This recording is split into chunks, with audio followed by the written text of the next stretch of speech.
अस्सलाम वालेकुम नाज़रीन। तो हाज़िर हैं एक नई वीडियो के साथ। आईसीसी टी20 वर्ल्ड कप को लेकर जो कंट्रोवर्सी चल रही थी, उसके बाद जो भारत और बांग्लादेश के दरमियान, उसके बाद जो आईसीसी ने फ़ैसला दिया बांग्लादेश को टूर्नामेंट से बाहर करके और स्कॉटलैंड को जो है उसकी एंट्री की।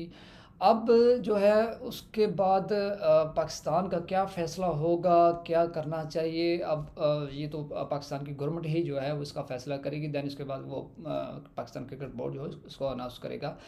अब इन सारी चीज़ों को जो पस मंज़र में या उसके जो चल रही थी, लेकर जो भारतीय मीडिया और उनके जो एनालिस्ट भी हैं, वो इस सारी जो कंट्रोवर्सी का जो ज़िम्मेदार है वो मोदी सरकार को जो है ठहरा रहे हैं। बल्कि वो आईसीसी को यहाँ तक वो कह दिया है कि जो आईसीसी है बेसिकली वो एक मोदी सरकार की जो एक ज़िली ब्रांच है, जिसको उनके ज़रिए वो कंट्रोल किया जा रहा है, जय शाह के ज़रिए, अमित शाह के ज़रिए। तो जो इंडियन मीडिया है अब इस चीज़ को लेकर वो हाईलाइट कर रहा है, और देखते हैं, चलिए वीडियो स्टार्ट करते हैं। टी20 वर्ल्ड कप पर बहिष्कार का काला साया मंडरा रहा है। पाकिस्तान भी धमकियां दे रहा है कि वो विश्व कप का बहिष्कार कर सकता है, हालांकि उसने अभी तक ऐसा कोई फैसला नहीं लिया है। लेकिन वो बांग्लादेश के समर्थन में इस तरह के कदम उठाने की बात कर रहा है। बांग्लादेश पहले ही इस टूर्नामेंट से अपना नाम वापस ले चुका है और उसकी जगह स्कॉटलैंड को दे दी गई है। यानी एक प्रमुख देश क्रिकेट खेलने वालों में से बांग्लादेश इस टूर्नामेंट में हिस्सा नहीं लेगा, और अगर पाकिस्तान भी उसके समर्थन में बहिष्कार करने का फैसला करता है तो इस पूरे टूर्नामेंट पर ग्रहण लग जाएगा। मैं समझता हूं कि ये टूर्नामेंट पर ही ग्रहण नहीं लगेगा, बल्कि पूरे विश्व क्रिकेट के लिए एक बहुत ही घातक बात होगी, उसके लिए एक संकट का सबब होगा। क्योंकि अगर पाकिस्तान जैसा देश क्रिकेट टूर्नामेंट से बाहर होता है तो आप समझ सकते हैं कि उस पूरे टूर्नामेंट का मजा ही खत्म हो जाता है। खासतौर पर जब टी20 वर्ल्ड कप इसी सब कॉन्टिनेंट में हो रहा हो, इंडियन सब कॉन्टिनेंट में हो रहा हो, और ज्यादातर मैच जो हैं वो इन्हीं देशों में होने हैं। भारत और श्रीलंका इसके को होस्ट हैं, वो दोनों मिलकर टी20 वर्ल्ड कप कर रहे हैं। और अगर इस सब कॉन्टिनेंट के दो प्रमुख प्लेयर पाकिस्तान और बांग्लादेश उसमें हिस्सा नहीं लेते हैं तो उस पूरे टूर्नामेंट का आकर्षण खत्म हो जाएगा, और उससे जो पूरे टूर्नामेंट के रेवेन्यू पर फर्क आएगा और दूसरी चीज़ों का असर होगा, उसको हम अगर दरकिनार भी कर दें तो ये एक ऐसा संदेश पूरे विश्व भर में जा रहा है कि ऐसे समय में जब इंटरनेशनल क्रिकेट की अध्यक्षता भारत कर रहा है, और जाहिर है कि वो ताकतवर मुल्क है, क्योंकि जो सबसे धनी बोर्ड है क्रिकेट का वो भारतीय क्रिकेट कंट्रोल बोर्ड है, और चूंकि सबसे धनी है इसलिए उसकी चलती भी है, उसका वर्चस्व भी है, और उसका तर्क भी काफी हद तक जायज है। वो यही कह रहा है कि बांग्लादेश के साथ भेदभाव क्यों किया जा रहा है। जब आपने ये तय किया कि हाइब्रिड मोड पर आप करेंगे, यानी आप उन देशों को, जैसे पाकिस्तान को आप नहीं चाहते कि भारत में मैच हो, तो आपने पाकिस्तान के सारे मैच श्रीलंका में रख दिए हैं। और बांग्लादेश भी ये कह रहा है कि हम भी भारत में हमारे खिलाड़ी सुरक्षित नहीं रहेंगे, इसलिए हमारे मैच भी बांग्लादेश श्रीलंका में शिफ्ट कर दिए जाए, तो उसके लिए मनाही है। पाकिस्तान से आपकी जो अदावत है, जो दुश्मनी है, वो क्रिकेट में आप ले आए हैं, और जिसकी वजह से ये नौबत आ रही है कि इस सब कॉन्टिनेंट के दो देश बाहर हो रहे हैं। अगर आप पाकिस्तान के लिए ये सुविधा रख सकते हैं, आप अपने लिए ये सुविधा रख सकते हैं कि आप भारत में पाकिस्तान के साथ नहीं खेलना चाहते हैं और अपने मैच श्रीलंका में रखते हैं, तब फिर आप कैसे ये कह सकते हैं कि बांग्लादेश की ये मांग गलत है कि उसके जो मैच हैं वो भारत के बजाय श्रीलंका में रख दिए जाएं। ये समझने की जरूरत है कि ये विवाद बांग्लादेश का खड़ा किया हुआ नहीं है, और ना ही पाकिस्तान इस विवाद को खड़ा कर रहा है। ये विवाद खड़ा हुआ है भारत की वजह से। जी नाज़रीन, बिल्कुल सही फरमा रहे हैं कि ये जो फ़साद है, ये जो मसला है वो सिर्फ़ और सिर्फ़ भारत का किया धरा है जो उसने खड़ा किया। और ये किसी से छुपी-ढुकी बात नहीं है, या दूसरी इसमें राय नहीं है कि जब बांग्लादेश की गवर्नमेंट और इंडियन गवर्नमेंट्स के जो मामलात ख़राब हुए, और जिस तरह देशों में आपस में जो इनके मामलात, जिस तरह अवाम और जिस तरह उनके वज़ीर-ए-आज़म को वहाँ पे उनको स्टे किया गया, तो डेफ़िनेट सी बात है वो वहाँ से मामलात ले चलते गए, और उसके बाद जिस तरह मुस्तफ़िज़र को वो निकाला गया, तो आप खुद ही अंदाज़ा लगा लें कि अगर जिस तरह का उनके साथ रवैया अपनाएगा, तो डेफ़िनेट सी बात है कि वो वहाँ पे मामलात वो सेटल डाउन नहीं रह सकते। आप फर्ज कीजिए कि अगर भारतीय खिलाड़ी के साथ इस तरह का व्यवहार हो तो भारत में किस तरह की भावनाएं पैदा होंगी। भारत क्या उस देश में मैच खेलने जाएगा जो देश उसके खिलाड़ी को बाहर कर दे? तो ये बांग्लादेश के लिए अगर ये प्रेस्टीज का इशू बन गया था तो कोई हैरत की बात नहीं थी।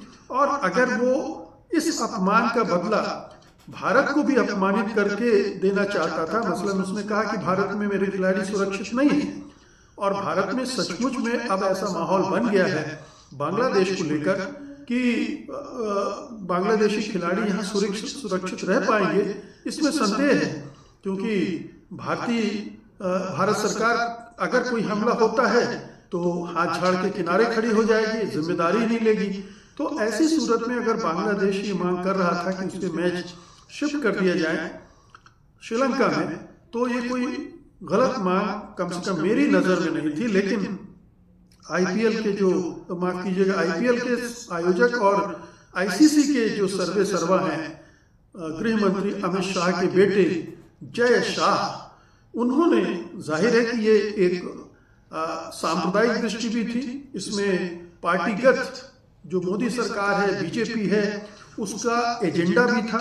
क्योंकि बंगाल में चुनाव होने हैं और बंगाल में मुद्दा भारत सरकार बना रही हिंदू मुसलमान की, भारत सरकार नहीं, मोदी सरकार, बीजेपी हिंदू मुसलमान के मुद्दे पर चुनाव लड़ना चाहती है और इस तरह के मसलों को भुलाना चाहती है।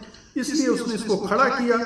और जय शाह, जो कि जाहिर है कि संघी है ही, उन्होंने इसमें सरकार का साथ दिया और सरकार ने इस तरह से मुस्तफिजुर रहमान को बाहर करवा दिया। तो ये पूरा सिलसिला जो है उसके लिए कोई और जिम्मेदार नहीं है, मोदी सरकार है और जय शाह हैं। जी बिल्कुल, इस पूरे जो कंट्रोवर्सी का ज़िम्मेदार है बिल्कुल वो मोदी सरकार और उनके जो अमित शाह और जय शाह हैं, यही हैं। हम डे वन से ये इसी चीज़ को लेकर इसको हाईलाइट कर रहे थे कि इस सारे मामले के पीछे जो है वो सिर्फ़ और सिर्फ मोदी सरकार की गवर्नमेंट है और कोई भी नहीं है। और अब जाके जो देख लें, इनके बड़े एनालिस्टिस खुद जो है ये चीज़ें वो बयान कर रहे हैं, जो उनके ही अपने बनाए हुए हैं, जो कि हम सब जानते हैं कि उनकी प्रतिभा क्या है, उनका अनुभव क्या है, और वो जिस तरह के उनका व्यक्तित्व है उसके बारे में अब ज़्यादा कहने की ज़रूरत नहीं है। तो ये इस तरह का माहौल बनाने के लिए जिम्मेदार भारत सरकार है। क्योंकि एक बड़ी घटिया किस्म की बात ये हो रही है कि मोदी सरकार अंतर्राष्ट्रीय विदेश नीति पर अपनी जो सोच है, अपनी विचारधारा है, या मोदी जी जो है वो, उनको इतना थोपा गया है कि विदेश नीति, कूटनीति का बेड़ा गर्क हो गया है, वो ध्वस्त हो चुकी है और अब किसी काम की नहीं रह गई, बल्कि उसने भारत का बहुत बहुत बहुत नुकसान कर डाला है। तो विदेश नीति और कूटनीति तो तबाह हो चुकी है और उसकी वजह से भारत की स्थिति अंतर्राष्ट्रीय जगत पर बहुत बिगड़ चुकी है। ऐसे में अब क्रिकेट को भी उन्होंने इसी में खींच लिया है, अपनी घरेलू सोच, घरेलू राजनीति को उस पर थोप दिया है। जो एंटी पाकिस्तान सोच है उसको वो क्रिकेट में भी ले आई है, एंटी पाकिस्तान वहाँ भी कर रही है और अब एंटी बांग्लादेश भी हो गया है। तो दो देशों को अपनी घरेलू राजनीति के नज़रिए से उसने एक दूसरी ही शक्ल दे दी है, जो कि बहुत खराब है। ये नैतिक दृष्टि से भी खराब है। खेलों को इस तरह से, खेलों में राजनीति होती रही है, खेलों का पहले बहिष्कार भी किया जाता रहा है, लेकिन इस पैमाने पर खेलों को पूरी तरह से हिंदू मुसलमान का रूप दे देना क्रिकेट को, ये बड़ा घातक है। तो अगर पाकिस्तान ऐसा करता है, और पाकिस्तान के करने की वजह यह भी है कि पाकिस्तान बांग्लादेश को अपने साथ रखना चाहता है। अंतर्राष्ट्रीय राजनीति, कूटनीति, विदेश नीति के लिहाज से ये उसके लिए बहुत मुफीद है। इसके लिए ये उसके लिए एक बहुत बड़ा अवसर भी है कि वो एंटी इंडिया अपनी जो पॉलिसी है उसमें बांग्लादेश को भी शामिल कर ले। बांग्लादेश में वैसे ही एंटी इंडिया माहौल बन चुका है। अब दो एंटी इंडिया कंट्री आपस में हाथ मिला लें तो पाकिस्तान का तो लॉटरी खुलने वाली बात है। वो पहले ही कोशिश कर रहा है और बांग्लादेश के लोगों की सद्भावना भी उसको मिल जाएगी उसके साथ खड़े होने की वजह से। भले ही अंतर्राष्ट्रीय क्रिकेट में उसको नुकसान होगा क्योंकि बहुत सारी धमकियां आईसीसी ने दे दी हैं। मसलन ये कहा है कि उसे कई तरह के प्रतिबंधों का सामना करना पड़ेगा। जो पाकिस्तान सुपर लीग है और एशिया कप टूर्नामेंट है उनसे उसे हटा दिया जाएगा या उनमें हिस्सा न लेने की अनुमति दे देगा। यानी पीएसएल में विदेशी खिलाड़ी न खेल पाए इसके लिए वो कोशिश करेगा या उसके लिए आदेश जारी कर देगा, प्रतिबंध कर देगा। एनओसी नहीं देगा, नो ऑब्जेक्शन सर्टिफिकेट नहीं जारी करेगा, जिससे पाकिस्तानी खिलाड़ी विदेशी लीगों में नहीं खेल पाएंगे। जितनी भी बायलैटरल सीरीज होनी है और पाकिस्तान उससे वो रद्द कर दी जाएंगी और पाकिस्तान को अंतर्राष्ट्रीय क्रिकेट से पूरी तरह अलग कर दिया जाएगा। ये सारी धमकियां वो दे रहे हैं वित्तीय। अच्छा नाज़रीन, इसमें जो देखने वाली बात यह है, सिंपल सी बात थी। भारतीय टीम है, जब उसका कंसेंसस सिक्योरिटी थ्रेट्स के रिलेटेड जो उनकी गवर्नमेंट ने फैसले किया कि वो आईसीसी एशिया कप में वो उनके साथ पाकिस्तान में नहीं खेलेगा, तो इनको एक मौका दिया गया, ठीक है जी, आपको हाइब्रिड एक निज़ाम के तहत जो है किसी और मुकाम पे मैचेस कराए जाए।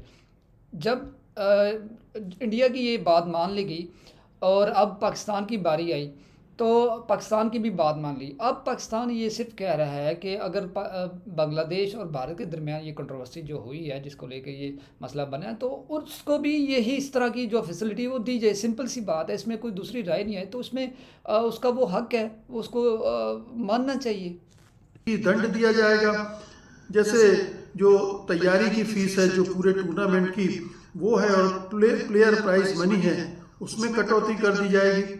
तो ये तमाम प्रतिबंध उसे झेलने पड़ सकते हैं। ये आईसीसी ने धमकियां दी हैं। इन धमकियों पर वो कितना अमल कर पाएगा नहीं कर पाएगा ये अलग बात है, क्योंकि अगर इस दिशा में गया तो हो सकता है कि जो बाकी के बोर्ड हैं वो भी खड़े होने लगे आईसीसी के खिलाफ, एक तरह का रिवोल्ट हो जाए, इसकी भी संभावना है। हालांकि चूंकि सबसे धनी बोर्ड है भारत का और जय शाह तो उसी के बूते वहां तक पहुंचे आईसीसी तक, तो हो सकता है कि बहुत सारे कंट्री ना भी ऐसा करें, लेकिन एक पूरी बदमजगी पैदा हो जाएगी। जी, वो बदमजगी इसीलिए पैदा होगी कि जब वो आप जिस तरह कहते हैं कि जो क्रिकेट का जो है वो मजबूत तरीन और कह लें कि पैसे वाला जो बोर्ड है इंडिया का, तो इसी बदमाशी को लेकर जो है वो सबको वो अपनी हर मनवाना चाहता है चीज़ें।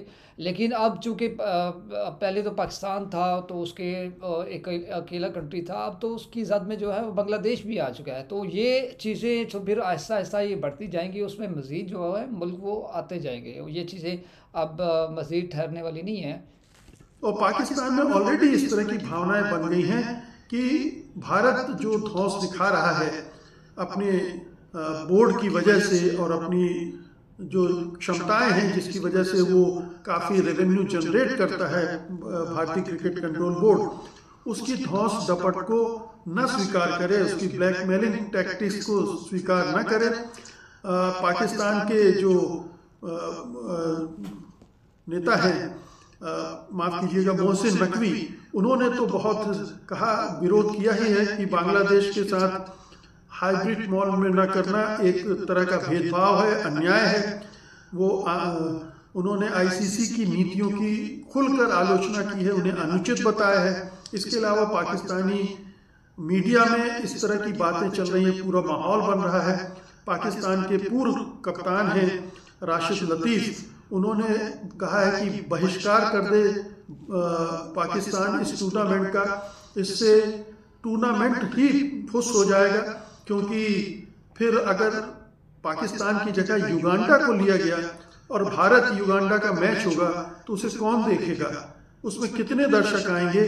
ये पाकिस्तान की एक अहमियत है, वो ये जता रहे हैं और इसके बल पर उन्होंने कहा है कि ये इसका बहिष्कार करना चाहिए।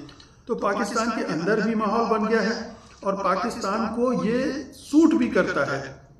जिस तरह की राजनीति पाकिस्तान की इस समय चल रही है, जिसमें वो भारत को नीचा दिखाने की कोशिश कर रहा है और अंतर्राष्ट्रीय जगत में उसने अपने कूटनीतिक प्रयासों से अपनी जगह को और सुदृढ़ कर लिया है। लेकिन अगर इन पाकिस्तान को बाहर किया जाता है, उसको दंडित किया जाता है, उसके बाद की राजनीति क्या शेप लेगी हम नहीं जानते। क्या तब भी इंग्लैंड, ऑस्ट्रेलिया, न्यूजीलैंड, दक्षिण अफ्रीका और भी जो दूसरे महत्वपूर्ण देश हैं, फिर भी क्या आईसीसी को उसी तरह से स्वीकार करते रहेंगे, उस पर दबाव नहीं बनाएंगे कि पाकिस्तान के खिलाफ इस तरह की चीजें न की जाए, या अभी भी कोई गुंजाइश बन सकती है कि आईसीसी अपने पर पुनर्विचार करे? ऐसा लगता नहीं है। जिस तरह का सख्त रवैया उसने अपना लिया है, जिस तरह की धौंस डपट धमकियां वो दे रहा है, उसमें कोई बातचीत करके समाधान निकालने की नियत ही नहीं दिख रही है। ये ऐसा लग रहा है कि मोदी सरकार चला रही है आईसीसी को और वो नहीं चाहती है कि इस मौके पर इस तरह की कोई चीज हो, बल्कि वो इसको बढ़ते हुए देखना चाहती है कि जितना भी दो फाड़ हो जाए, जितने भी कटुता पैदा हो जाए, वो हमारे लिए घरेलू राजनीति के लिए अच्छी है कि पाकिस्तान को हमने बाहर कर दिया है। ऐसे इस देश में हिंदुत्ववादी, अंधभक्त, कट्टरपंथी जो इसी में उनको मजा आएगा कि पाकिस्तान को बाहर कर दिया गया। उन्हें न तो विश्व क्रिकेट की चिंता है, न क्रिकेट अच्छे से आयोजन हो उसकी चिंता है, वो तो बदले की भावना से प्रेरित है। तो वो इसमें भी खुशी मनाने लगेंगे। इसमें भी प्रधानमंत्री मोदी को मास्टर स्ट्रोक करार देंगे उनका ये, तो वो तो सिलसिला चलेगा। लेकिन क्रिकेट को बहुत नुकसान होगा और जो इस पूरे एशिया के इस हिस्से में जो विभिन्न देशों के बीच जो संबंध हैं वो और भी खराब होंगे। खासतौर से बांग्लादेश के साथ तो जो थोड़ी बहुत ऐसा लग रहा था कि रिश्ते सुधारने की कोशिश हो रही है, वो बिल्कुल पूरी तरह से खत्म हो जाएगी और पाकिस्तान बांग्लादेश में और भी भारत विरोधी भावनाओं को भड़काने की मदद मिलेगी। जो शक्तियां वहां काम कर रही हैं और उन शक्तियों को भी मदद मिलेगी जो भारत विरोधी गतिविधियां चलाने के लिए बांग्लादेश का इस्तेमाल करना चाहती हैं, जिनमें पाकिस्तान भी है, चीन भी है और हो सकता है कि अमेरिका भी बांग्लादेश का इस्तेमाल करने की कोशिश करे। ऐसे में ये जो कदम है आईसीसी का, या हम कहेंगे मोदी सरकार का, क्योंकि आईसीसी मतलब आज हम कह सकते हैं कि वो मोदी सरकार ही है, मोदी जी ही चला रहे हैं उसको जय शाह के जरिए। तो अगर ये मामला बात बिगड़ रही है तो फिर ये पूरे क्रिकेट के लिए और भारतीय क्रिकेट के लिए भी अच्छी। जी नाज़रीन, इस सारे मामले को लेकर आप जो हमें ज़रूर आगाह कीजिएगा और हमारी वीडियो को ज़रूर लाइक कीजिएगा और हमारे चैनल को ज़रूर सब्सक्राइब कीजिएगा। मिलते हैं इंशाल्लाह नेक्स्ट वीडियो में, तब तक के लिए अल्लाह हाफिज़।